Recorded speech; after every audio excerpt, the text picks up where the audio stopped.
Hi everybody in YouTube world. Just checking back in. Got a little video I'm going to do here today. It's February, and over the last few months I've noticed a lot of good videos showing my top 5, my top 10, my best fixed blades, my best folders, and all good, all interesting. I appreciate everybody out there doing it with way more social skills and technical skills than I have. But here's my little presentation. I'm just going to put my sort of collection of what I call my larger knives. They have at least a 4-inch handle, and some are a little bigger, some are close. But this is what I could pull together, and if you'll put up with me for a few minutes, I'll show you what I got. I'll try to be brief. So, and thank you to everybody that's here watching. I greatly appreciate it. Okay, so the first thing I have is a Kizer. This is their T1. Excuse me. Wintertime. You're gonna hear maybe some sniffles with coughs, but this is their T1 titanium frame lock. Beautiful blade. This is S35VN. Very good value if you ask me. I think I just saw that they're coming out with an updated version of this. So if you see something like this and this shape appeals to you, it's a great slicer. It's nice. It's sturdy. Like it a lot. Okay, the next knife I have is the Spyderco. I have a few Spydercos like everybody, I'm sure. This is the Stretch 2, but this is the older version. It's VG10, which, again, used to be, a super steel, and I still think it's a very good all-around steel. This knife was made in Seki City, Japan. It's a back lock, but it fits the hand great. This is like the size of a PM2. In fact, hold on. Here's the PM2. So this is the 15V, the big buzz, but if you put them pivot to pivot, you'll see they're pretty close, maybe an 1/8 of an inch on either end bigger. But this has, again, when this has seen some abuse and some use and so on, not crazy, but when I say, well, I'm going to take a knife and I might be having a job today that I'm working on that's going to be a little, I'd rather mess this one up than the PM2. Okay, let's go to a different. This is the Swiss Army knife. This is what they call the Ranger grip. And don't let the Fufu Shield logo fool you. This knife, it's a one-hander if you use that loop there. Half serrated or 3/4 serrated blade. They also make it in a full straight edge. But I got this because I wanted a little combination there. And you push the shield in. It's locked now. Has a liner lock in it. Don't know if you can really see it there. But when you push in on this emblem, it pushes the liner lock over and out of the way. And then you have a few other tools. You have a fantastic, this is the largest saw for Victorinox. And it works great. Again, on any reasonably sized piece of wood, it works good. And if you want to see this, just a model, this has the wooden handle version of this. Joe X, if you know who Joe X is, you either love him or hate him because he destroys knives. But he put this thing through the paces, and it did unbelievably well. I was so impressed at, and so was he, of how well this held up with the torture test. Okay, here's, speaking of big, hard use knives, my SOCOM Elite from Microtech. Now this one was made, as you can see, the blade in 2024 March, serial number 17147. Great knife, just an awesome looker. But again, this thing, there is Microtech has a page on YouTube, and the guy that does their reviews and stuff, he took one of these and beat the ever-living piss out of it, and I was so impressed. And look at the width of that lock bar. It's really solid. This is a super duper knife, and not that I'll ever put it, hopefully I'll never put it to any of the extremes that this thing is made for. But again, I carry this. It's not too heavy. It's beautiful action and really nice knife. Sounds like a shot, like you're racking a shotgun. Okay, let's go to this. Here's a Hinderer. This, oops, hold on. And it's not the best flick, but again, the frag, the this and the that, nice knife. I don't use this a ton. I know there's people that are nuts about these and they love them. And they're great knives and the hand feels good and so on. I just don't use this as much as I usually do. That's a pretty heavy one. Okay, this I like a little bit better in terms of a daily user. This is the Shaman. Now, this is a great knife, good thickness on the stock, easy to open, good action. You just have to watch out for the little dreaded nub. If you don't like it, you take the nub off. But I use this. This has seen a lot of hard use. It's held up well. Again, 15V. And this G10 I don't like. It's too slippery for me. I don't know why it can't be more of a G10 like on their Manixes and stuff. But this, I put these little grip panels on there, and those really do a good job. So I get to use it a lot more over the time. Here, let's go to the Manix. Now, this is a big honker. This is the double XL, the Manix 2XL, S30V steel. Very nice. This is a new addition. I just got this a couple of weeks ago, and I've been carrying it and using it. And with this little hook on the end, man, if you wanted to, you can, do some chopping if you had to. Great feel. The G10 is just super. And this is the lightweight, regular size version, which has the FRN. And I do like the traction you get on this. It's really very nice. I dyed these handles. I've mentioned that a few times. There's a video or two that I've put about that. But this is M4 steel, and you can see the difference between a regular size and an XL. Both. This is one of my most ergonomic knives, I think, in terms of just, wow, they fit my hand really good. Different grips. So again, and this ball bearing lock, their version of a crossbar lock, I think it's great. This one actually has beautiful drop shutness to it. Okay, hold on one sec. There's one thing I forgot.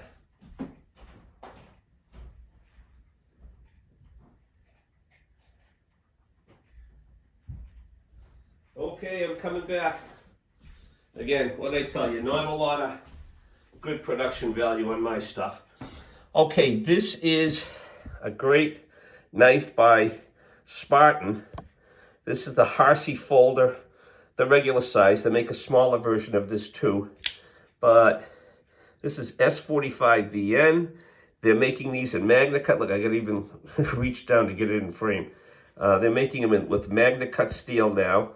And really nice. The anodizing this company does, engraving is second to none. It is beautiful. And I've seen some really hard use videos with this knife as well. And it is made to be a knife that you use in some extreme conditions. Very nice stock on it. And again, something that you can take with you and be sure that it's gonna hold up and take abuse if necessary and look damn good. This is called I believe it's the Clockworks. I like mechanical clocks and watches, so out of all the different designs, this one really got me. And I was at a knife show, and the guy gave me a hell of a deal on it. It was just been sitting there, and I guess it's not a popular engraving.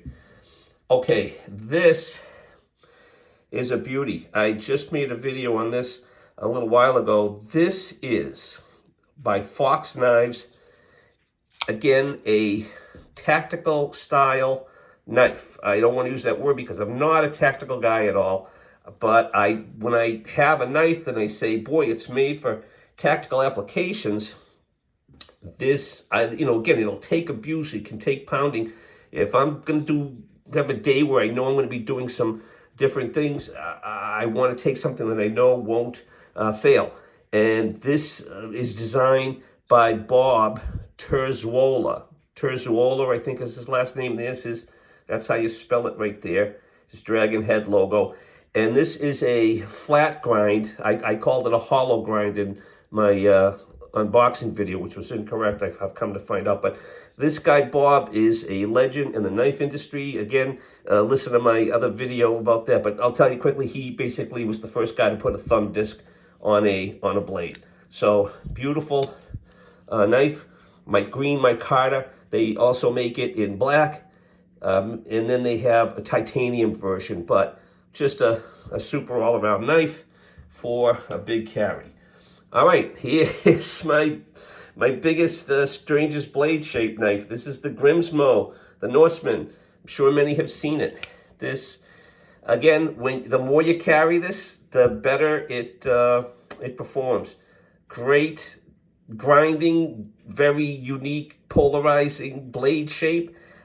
Beautiful colors and etching and stuff like that. The lockup is perfect. I've had this for close to a year, and this is probably the smoothest operating knife that I have. It's just absolutely really, really nice. Love it, love it, love it. If you can get one, get it. It's good stuff. They make the Rask too. This is one that I bought from a guy on YouTube. I did a video on this as well. This is the Boker Plus Quaken. It's designed by, I'm going to figure this name, but this is an oldie. This is an older knife, and it's riding on bearings, and this is when Burnley, that's the guy's name. Burnley is the guy that designed this. It's VG10, but this is a big, long knife and blade. They actually ended up making this in a smaller version, and so it's a little more usable. But boy, this is just great, and I don't know, this just really gives me the fizz, as the kids say. I just love the dynamics, the design, the assembly of this. It's a really beautiful, solid knife. It's up there with, I don't own a Kapara, but I really, someday I'd like to, because I love the design of that knife. It's just something a little different than most people have. Okay, this is the Zahn, the Zahn. Big honker, titanium slabs, checkering, harpoon, blade, workhorse, boss, whatever that translates to. Everybody knows the Zahn. Fantastic knife. Okay, this is another Microtech, the MSI. Now, the MSI, this knife it's a great knife. It is one of the sliciest knives I've gotten right out of the box. Beautifully sharp, extremely well done. I dyed these handles as well. The big challenge they had, there was a couple of hiccups with this knife. If it was made, there's always a date on it. This was 8/24, but if they were made before like April of 24, they had a bad lockup with the ram lock. And you also have to be careful because there's not a lot of detent to this. And can you hear it clicking? It usually releases. It usually flips out. A fair amount of knives are like that. They'll flip out if they don't have good detent. And I ended up taking this apart and taking that. You can just see the spring. Oh, my focus on this is kind of horrible. But right behind the button here is like a little spring in there. And when I disassembled it, I just slightly pulled the spring out to make it a little longer, to give it some more tension, and that seemed to work for me. People were cranking the pivots down, but the action on this is just beautiful. And it's a big knife. It's a good sized knife, but fits in the hand good. You got a choke up position, and that's another good knife that I take out for some hard use. Okay, let's see, what else do I have here? Oh, this is a monster, the ZT 0308, a new acquisition. I just put a video up of this a week or two ago. They bought this off a guy on YouTube, and very happy with it overall. It was used, new to me, and this is CPM 20 CV steel, made in the USA. ZT is Some of their newer knives people like, but they don't. This is made to take the abuse. This, again, harpoon blade, tiger stripes because you're a mall ninja or whatever, and but the handle is good. The one thing that I would point out is this little point right here where it swoops down and comes up to this little point and then comes back down. I just wish they had rounded that a little bit. I can feel it sometime right in the palm of my hand. It's great. 99% of the time, feels good when I'm cutting stuff. But when you really bear down, if your hand's not in the exact right position, that pokes into you and causes a hot spot. But great lockup. This side's titanium. This side's G10. You've probably seen a lot. It's almost the color of the Band-Aid. It's like a coyote tan G10 side. That's very popular too. But I like the all blacked out version, and the tiger stripes just set it off really good. And again, beautiful, beautiful action. Here's something special. This is Sharp by Design, Brian Nadeau. This is his Evo Typhoon. I don't have any Safe Queens, but I use all my knives. I carry them. But this is the one that I treat with the most kid gloves. This is just something I will never... I won this in a raffle, and I have a whole video about that from a year or so, 2 years ago. And look at that Damas steel. Look at that tanto, the hole, the ventilation here in the blade. This just ticks off all the boxes. And if you're a Sharp by Design fan, Brian Nadeau fan, I think you are enjoying seeing this. And the young man that owned this before me, he used it as well. You can see some wear. I even polished the clip a little bit because it was more scratched up when I got it, but just a super, super nice and a real showpiece. And it cuts, it works beautifully. I'm not beating on it, I'm not hacking wood, but I use it from time to time on light chores, and it is a joy, an absolute joy to use. And beautiful action. Haven't done anything to it really. Okay, here's a different one. This is a buck Crosslock. Now, I also have a buck 112, which wouldn't be part of this because the handle is too short, which is great. And I also have a buck 110 that I keep out in my vehicle, which everybody knows the 110 and how legendary it is. But this was when they were doing these Crosslocks, and they have two blades to them. They have this it's got the sheep's foot, half serrated, and very, very nice. Has a liner lock. And then on this side, this was made for being around the water. This has this kind of a key. So you have these two prongs to open, like the holes in a, sometimes gas caps have a hole in them. You can get in there, you crank it like that. Smaller bolts, nuts and bolts, you can turn with that. Bottle opener, of course. Wire stripper, wire bender. And this is on the other side, and it's in a relatively package. You can handle this dummy cord. This lanyard came with it because you're around the water. You want to put it on as you're working on something and not drop this in the deep blue. So again, I've never taken it apart. It has this kind of proprietary hardware, but it's been a good knife, and I've used it a bunch of times. And the last thing I have here is the Inkosi, the Chris Reeve Inkosi, which is a wonderful, wonderful shape. Fits in the hand nice, cuts beautifully. You got the crown spine, just a very, very good design. I really like that. That's a super duper knife. So there's my stuff. I know I have a few more out there. There's, tucked away in different drawers and this and that. I have a couple of 940s from Osborne 940s from Benchmade, and those, again, great workhorses. I think their handle is over 4 inches. But anyway, oh, wow, 20 minutes, 19 minutes. Thank you for listening. If you've stayed this long, give yourself a pat on the back here. I'm going to clap for you. Thank you very much for staying. If you like it, like it. If you want to subscribe, I'm so happy and surprised to say that I've kind of gone above 300, and that was very surprising to me. So hopefully people like what I'm doing and my shoot from the hip style. Okay, thanks again. Have a great rest of February, and we'll catch up with you soon.